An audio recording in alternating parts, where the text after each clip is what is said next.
During my childhood, my family was like a drop of water in a vast river, never remaining in one location for long.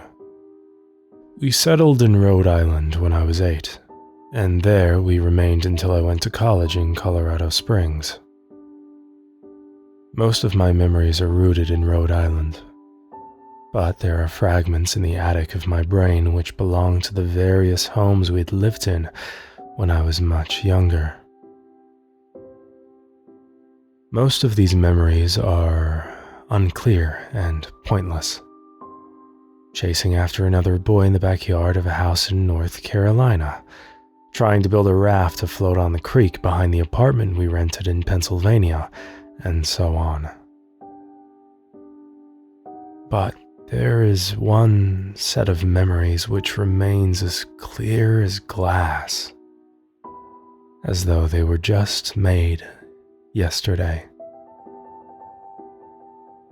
I often wonder whether these memories are simply lucid dreams produced by the long sickness I experienced that spring. But in my heart, I know they're real.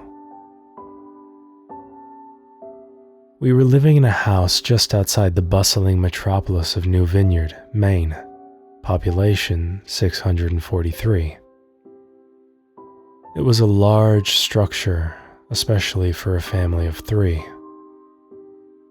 There were a number of rooms that I didn't see in the 5 months we resided there. In some ways, it was a waste of space, but it was the only house on the market at the time, at least within an hour's commute to my father's place of work. The day after my 5th birthday, attended by my parents alone, I came down with a fever. The doctors said I had mononucleosis, which meant no rough play and more fever for at least another 3 weeks. It was horrible timing to be bedridden. We were in the process of packing our things to move to Pennsylvania, and most of my things were already packed away in boxes, leaving my room barren. My mother brought me a ginger ale and books several times a day, and these served the function of being my primary form of entertainment for the next few weeks. Boredom always loomed just around the corner, waiting to rear its ugly head and compound my misery. I don't exactly recall how I met Mr. Widemouth. I think it was about a week after I was diagnosed with mono. My first memory of the small creature was asking him if he had a name. He told me to call him Mr. Widemouth, because his mouth was large. In fact, everything about him was large in comparison to his body. His head, his eyes, his crooked ears. But his mouth was by far the largest. "You look kinda like a Furby," I said as he flipped through one of my books. Mr. Widemouth stopped and gave me a puzzled look. "Furby? What's a Furby?" he asked. I shrugged. "You know, the toy? The little robot with the big ears. You can pet and feed them, almost like a real pet." "Oh." Mr. Widemouth resumed his activity. "You don't need one of those. They aren't the same as having a real friend." I remember Mr. Widemouth disappearing every time my mother stopped by to check in on me. "I lay under your bed," he later explained. "I don't want your parents to see me because I'm afraid they won't let us play anymore." We didn't do much during those first few days. Mr. Widemouth just looked at my books, fascinated by the stories and pictures they contained. The 3rd or 4th morning after I met him, he greeted me with a large smile on his face. "I have a new game we can play," he said. "We have to wait until after your mother comes to check on you. because you can't see us play it. It's a secret game. After my mother delivered more books and soda at the usual time, Mr. Widemouth slipped out from under the bed and tugged my hand.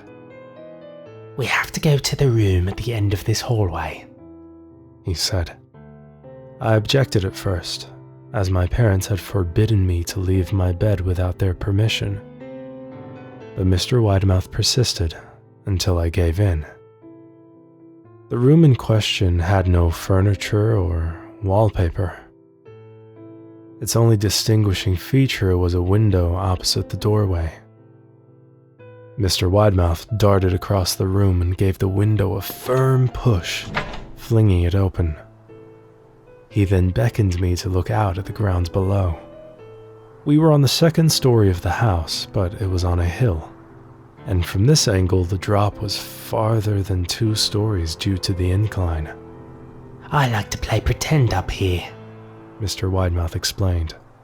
I pretend that there is a big, soft trampoline below this window, and I jump. If you pretend hard enough, you bounce back up like a feather. I want you to try.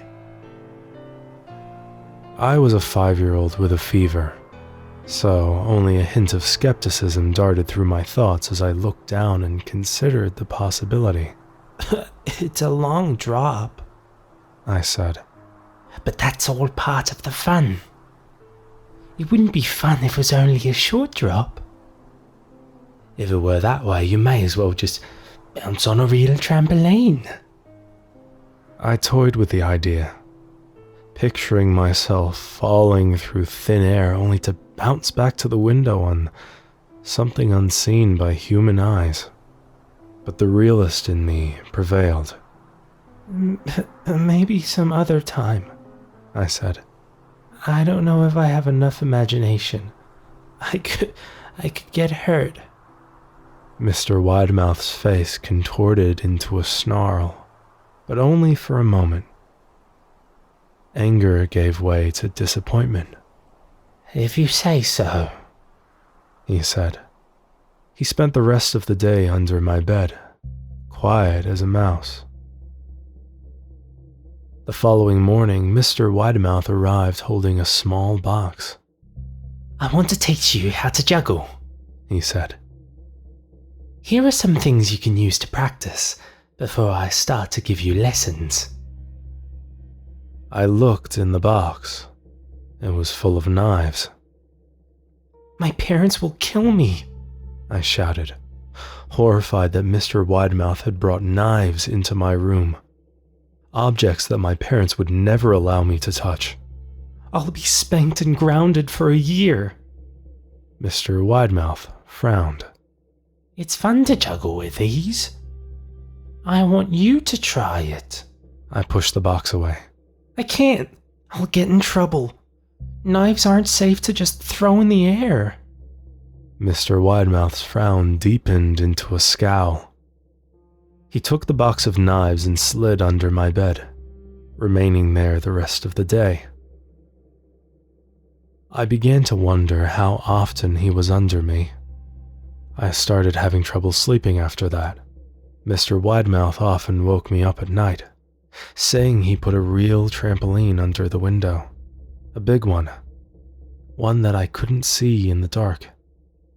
I always declined and tried to go back to sleep, but Mr. Widemouth persisted. Sometimes he stayed by my side until early in the morning, encouraging me to jump. He wasn't so fun to play with anymore. My mother came to me one morning and told me I had her permission to walk around outside. She thought the fresh air would be good for me, especially after being confined to my room for so long. Ecstatic, I put on my sneakers and trotted out to the back porch, yearning for the feeling of the sun on my face. Mr. Widemouth was waiting for me. I have something that I want you to see, he said. I must have given him a weird look, because he then said, It's safe. I promise. I followed him to the beginning of a deer trail which ran through the woods behind the house. "This is an important path," he explained. "I've had a lot of friends about your age. When they were ready, I took them down this path to a special place. You aren't ready yet, but one day, I hope to take you there." I returned to the house, wondering what kind of place lay beyond that trail. 2 weeks after I met Mr. Widemouth, the last load of our things had been packed into a moving truck. I would be in the cab of that truck, sitting next to my father for the long drive to Pennsylvania. I considered telling Mr. Widemouth that I would be leaving, but even at 5 years old, I was beginning to suspect that perhaps the creature's intentions were not to my benefit, despite what he said otherwise. For this reason, I decided to keep my departure a secret. My father and I were in the truck at 4 a.m.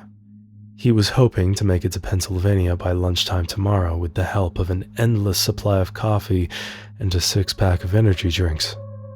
He seemed more like a man who was about to run a marathon rather than one who was about to spend 2 days sitting still. "Early enough for you?" he asked. I nodded and placed my head against the window, hoping for some sleep before the sun came up. I felt my father's hand on my shoulder. "This is the last move, son. I promise. I know it's hard for you, as sick as you've been. Once Daddy gets promoted, we can settle down and you can make friends." I opened my eyes as we backed out of the driveway. I saw Mr. Widemouth's silhouette in my bedroom window. He stood motionless until the truck was about to turn onto the main road. He gave a pitiful little wave goodbye, steak knife in hand. I didn't wave back. Years later, I returned to New Vineyard. The piece of land our house stood upon was empty except for the foundation, as the house burned down a few years after my family left. Out of curiosity, I followed the deer trail that Mr. Widemouth had shown me. Part of me expected him to jump out from behind a tree and scare the living bejesus out of me, but I felt that Mr. Widemouth was gone, somehow tied to the house that no longer existed. The trail ended at the New Vineyard Memorial Cemetery. I noticed that many of the tombstones belonged to children.